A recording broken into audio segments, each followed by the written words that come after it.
and thanks to everybody. I'm sure you're all like me by now, suffering from Zoom fatigue, and it gets harder as the weeks go by to get yourself together and go to these meetings. So I'm going to try very hard to really stick to the point and to tell you what I think is useful. First, just a bit about the Stop the Silvertown Tunnel Coalition. There were people over, so greetings from Greenwich. I'm speaking to you from Greenwich. And there's been people over this side, certainly of the river, for actually many years, campaigning against the proposed tunnel. So there was a public inquiry in 2016-17 where people assembled masses of information and put it to the inquiry and did that sort of local environmental pressure group politics. The campaign took another turn really because of the influx of energy from the school students' protests and from Extinction Rebellion, which was set up in Greenwich in 2018, and really from the start identified this as a key local issue. We had a very big public meeting in July 2019, which was organized by Speak Out Woolwich, which is a community-based organization which was campaigning on housing issues. And soon after that, a group from the coalition was given 40 minutes of Heidi Alexander's extremely valuable time for a meeting to put our case to her, which she made quite clear during the meeting she was going to ignore, and she did ignore.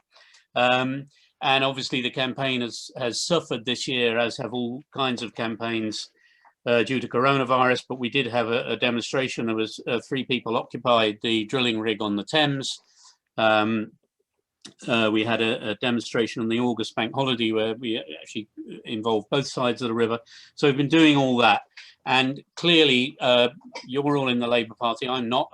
I've been involved in the Labour movement, as Roland said, my whole kind of adult life. But obviously, there's an election coming up next year, and we may want to talk about that stuff. But what I want to do in the introduction is probably more useful for me to summarise. I've got 5 points here from the report that I wrote in the summer. It's called Stop Digging. The Silvertown Tunnel's in a hole, so stop digging. And it was published by the Transport Action Network with support from Speak Out Woolwich and Stop the Silvertown Tunnel Coalition and XR Greenwich. And it's got a lot of detail. And what I want to argue with you, because I don't think you probably need convincing to support the campaign, but I want to really talk about the connection between this single issue and a much wider set of issues about Labour in local government and about climate change. And the 5 points are as follows. The first point, which is something that, what I do for a job and have done for some years, is research energy. And this point was new to me. And the point is, more roads produce more traffic. Now, that's obvious to all of us on a kind of obvious basis, but actually there's a huge body of research. And we had if you want to know more of the details, we had a webinar about 10 days ago on a Friday morning. It was a fantastic online event, I think. We had this guy, Phil Goodwin, who's basically the country's kind of, he's just retired a couple of years ago, and he's the country's premium transport researcher, or one of them. And we also had some very kind of senior climate scientists on there. There was then a kind of political section with Sian Berry and Christian Wolmar, who gave a sort of Labour anti-tunnel position and so on. But anyway, it's worth looking at. It's on YouTube. Phil was involved in this research, which went back, decades. They had so reports went to the British government, 1990s, again in 2000 and mid 2000s, the government put some funds to, is this still the case? And they came back that time and said, not only do more roads produce more traffic, fewer roads results in less traffic. So, I mean, this is a tested phenomenon. And the TfL says, user charges, that there might be more traffic going through the tunnel, but we'll stop that with user charges. And one of the things I showed in the report is what the effect of user charges on the Dartford crossing is. And the effect of user charges on the Dartford crossing is they were imposed, and then the drivers decided to pay them, and the volume of traffic went way above. 2 or 3 years ago, it went way above the projected volume of traffic. Same with the M6 bypass. What's slightly more complicated is the congestion charge, but that's over a long period and it's over a big area. But the most recent research on the congestion charge shows that it's starting to wear away at the edges, because you always get that proportion of drivers who are prepared to pay more. So more roads produce more traffic, and user charges don't solve it. That's the first point. Okay. Second point is the tunnel will exacerbate social inequality. One of the things that made me really angry during this campaign is when we had that big meeting in Woolwich in July 2019, we have a councillor over here, Matthew Morrow, who's now I think he's the deputy or the whip or something of the Labour group. And he came and he stood in front of this absolutely packed room that Speak Out Woolwich had organised. And he said, look, he said, I'm speaking on behalf of the drivers. It's all very well for you middle-class people who go on the train to work, but the people with lower incomes drive cars. And actually, I mean, you've only got to consult TfL's own research and lots of other research, again, about traffic and transport and who owns a car and who doesn't, and how about the different income groups, to realise that the guy's talking is not telling that meeting the truth. And the tunnel will exacerbate social inequality. The other thing it'll do is exacerbate air pollution. There's a kind of tortured argument, which we heard from Heidi Alexander, about how the worst pollution is produced by traffic which is sat in a traffic jam, and that's true. But if there's more traffic overall, you've got more, not only more greenhouse gases, which we'll come on to in a second, but also more air pollution emissions, the nitrogen oxides and the other air pollution which is in the air. And that stuff will increase. This traffic will go into Newham, which is already the borough with a very large social inequality, a very large number of low-income families, it's a very multi-racial borough, and it's that borough that, once again, all this traffic's going to come through, the emissions are going to come through. And of course, this traffic from this tunnel, were it ever built, which I don't believe it will be funneled onto the approach roads. And of course, then what will happen is somebody will come along and say, well, we've got to build more approach roads in order to deal with this extra volume of traffic. Okay, so that's the second point. The third point, and this to me is this is where I really came into this thing, because I'm a local resident down here. I've got grandkids who live right by that main road, so there's nothing welcome to me about the air pollution. But actually, what sort of really clicked in my head was the climate implications of this project. So this is point number 3, that the tunnel project is completely incompatible with the London climate targets. And this is where I'm going to try and show you a slide, because we put together this slide when we went to have that meeting with Heidi Alexander, and we've since sort of embellished it and improved upon it with the help of Jaisi Kurakiose from the Tyndall Centre in Manchester, which is the one of the prime centres for climate research, and Jaisi was on our webinar last week. Now, what does this show? It shows, so the time period it shows is from 2018 to 2048. The blue line, so the Tyndall Centre has taken the Paris climate agreements, and they've said, we're going to factor into this that the UK was the home of the Industrial Revolution and has been spewing out carbon for, as a rich country for a very long time. And there's a standard kind of methodology for taking all that into account. And we're going to chop up the emissions cuts that need to be made in the economy, and we're going to work them out for different areas. And they've got a site, you can go onto it, and they've got a target and a curve like this for every single local authority in the country. And in fact, there's a project, I think it's based in Nottingham, where they're working with some local authorities that are serious about this stuff and working on ways for achieving the necessary emissions reductions. That blue line is the what the Tyndall Centre says, that's how the emissions need to go down in millions of tons of carbon dioxide equivalent per year. That's their plot for how London could get to zero emissions by 2050, which is what the Paris agreements talk about. Now, Extinction Rebellion could come along and say, you know, that's not fast enough.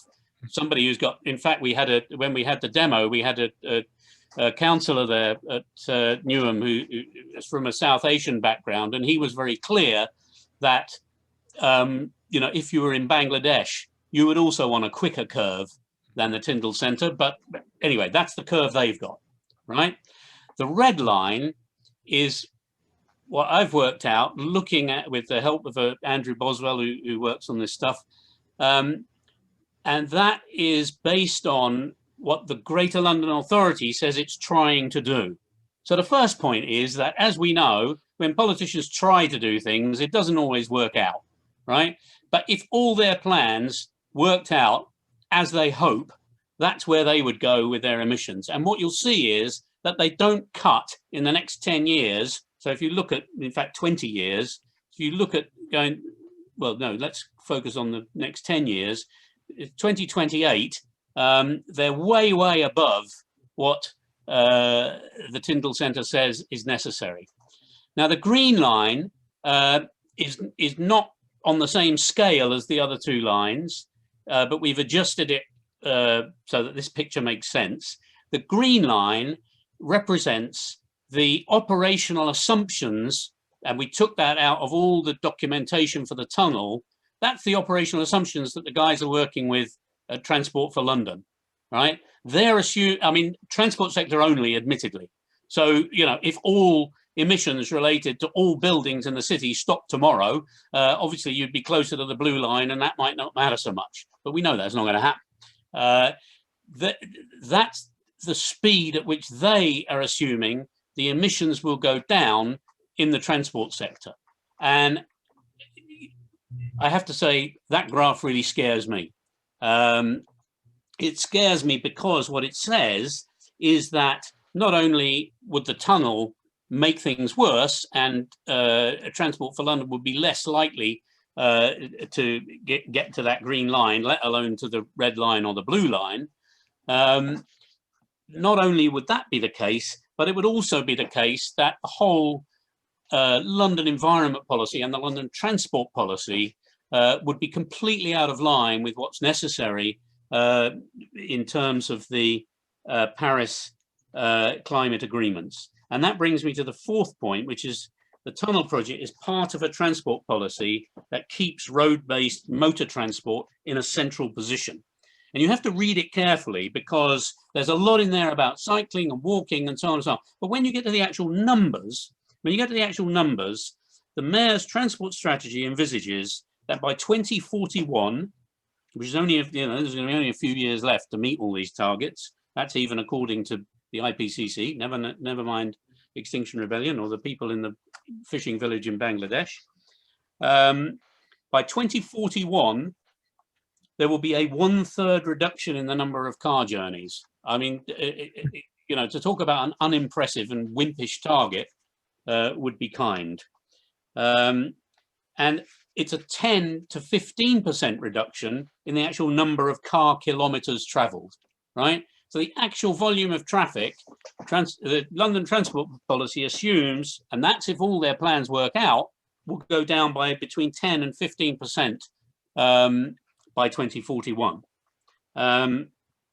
So what we're really fighting about is whether the London transport policy and the environment strategy are going to be greenwash or actually going to do something about tackling dangerous climate change. And this to me is where this is not just a local issue or a local campaign. And the other point about the London transport policy is it says once we've built the Silvertown Tunnel and a new river crossing further east, so that'd be further out from the Dartford crossing, then we will consider a further number of crossings X, Y, Z.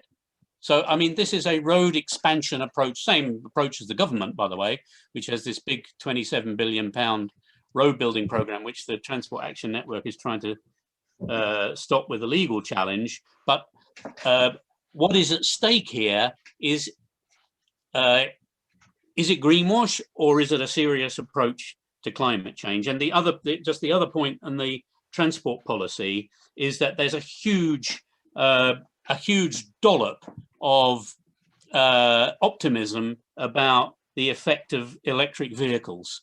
And I think this is another, I mean, I won't go on about it because I'm looking at the clock. But I think this is another of these complete fictions which we see in all these so-called net zero policies and these policies that are supposedly addressing climate change. Boris Johnson, for example, absolutely loves the idea of electric vehicles. Electric vehicles, I mean, just to put it in a nutshell, as long as you are, if you generated electricity the way it's being generated in the UK at the moment, and you swap the entire car fleet for a fleet of electric vehicles of similar size and whatever, you don't save anything, as far as we know, in terms of carbon emissions. You've got to build the roads, you've got to build the parking spaces, you've got to build the cars, and that's actually much more carbon intensive for electric vehicles. And you've got to make the electricity, and to the extent that it's made in thermal power stations burning coal or gas, the power stations are very inefficient. I mean, you know, power station efficiency is kind of between 25 and 60%. You just lose the energy. Walk past the power station, look at all that steam coming up out of the cooling towers, right? I mean, that is energy that's lost. So that the advantage you get out of having an electric engine has been taken away in producing the fuel to put in the car in the first place. So if you are in Paraguay or Iceland and you get all your electric from renewables, smashing. Then the electric car does improve the situation. But, you know, we're not in Paraguay, we're not in Iceland. And if we ever get to 100% electric generation from renewables, there's going to be a lot of other stuff to use it for besides providing everybody with their electric SUVs, which are what the companies are now marketing. Right. The fifth point out of the 5 is about the COVID-19 pandemic. As you all know, this has completely turned upside down the assumptions about what journeys have to be made and why, and a lot of other assumptions about how we live and work. And, you know, this is, to my mind, one very good thing that's come out of this dreadful pandemic we've been living through. Chris Stark, Committee on Climate Change, not a great radical, quote, "I would spend the roads budget on fibre," unquote, because lots more people are going to be working at home. Edmund King, president of the AA, also not a great radical. "A permanent reduction in road travel is expected." Grant Shapps, also not a great radical, the Transport Secretary. "This is, quote, a once-in-a-generation opportunity," unquote, "to change how we do short journeys in cities." So clearly there's a fantastic excuse if you had planned a huge, great 1.2 billion road project, which turns out to be a £2 billion road project. This is a fantastic excuse to stop it. So that's my 5 points. And that brings us very neatly to the question of why, this is what everybody asks me, and I can tell you now, I don't know the answer. Why is Sadiq Khan carrying on with this thing? I mean, it's unpopular. It doesn't make any sense. It completely scuppers his claims to be leading the world on climate. And I mean, there are various kind of theories. To me, the most, I don't, you know, you're all in the Labour Party, you know, but you may know better than me. But I mean, I think the most credible theory is it goes with the expansion of City Airport, which should also not happen, by the way, from a climate point of view. It goes with how the Canary Wharf Group sees the world. It goes with you know, the idea that we've got to keep expanding and doing stuff. It's paid for up front. It's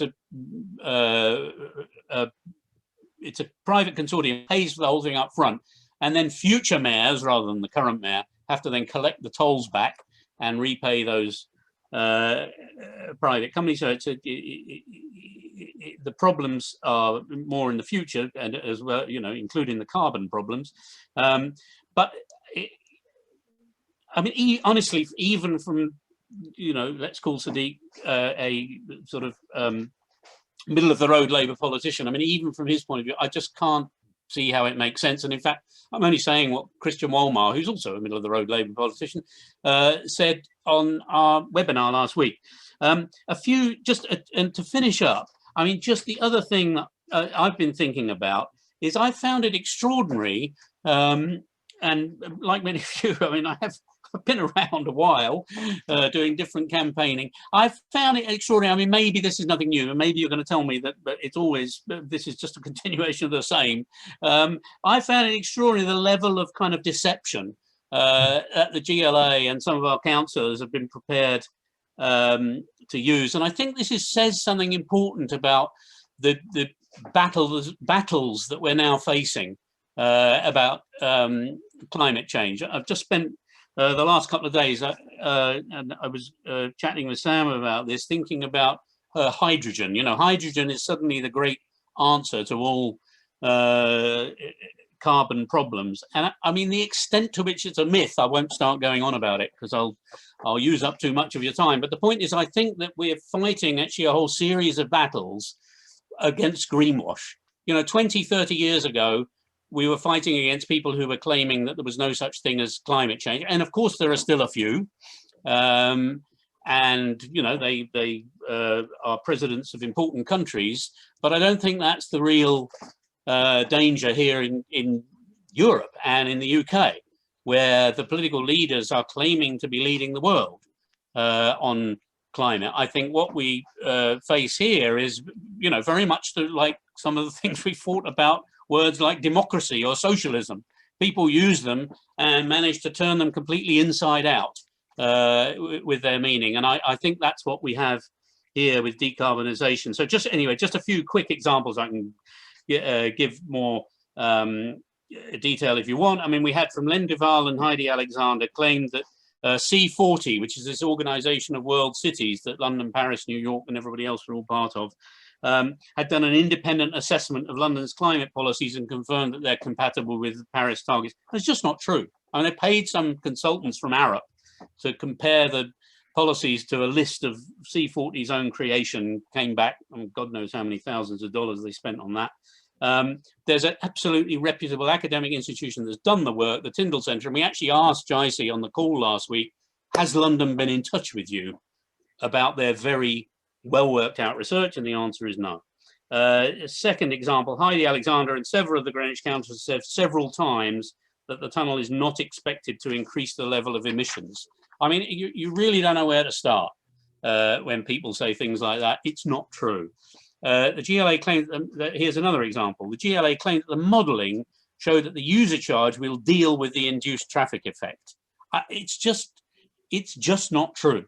And I can explain why in detail if you really want.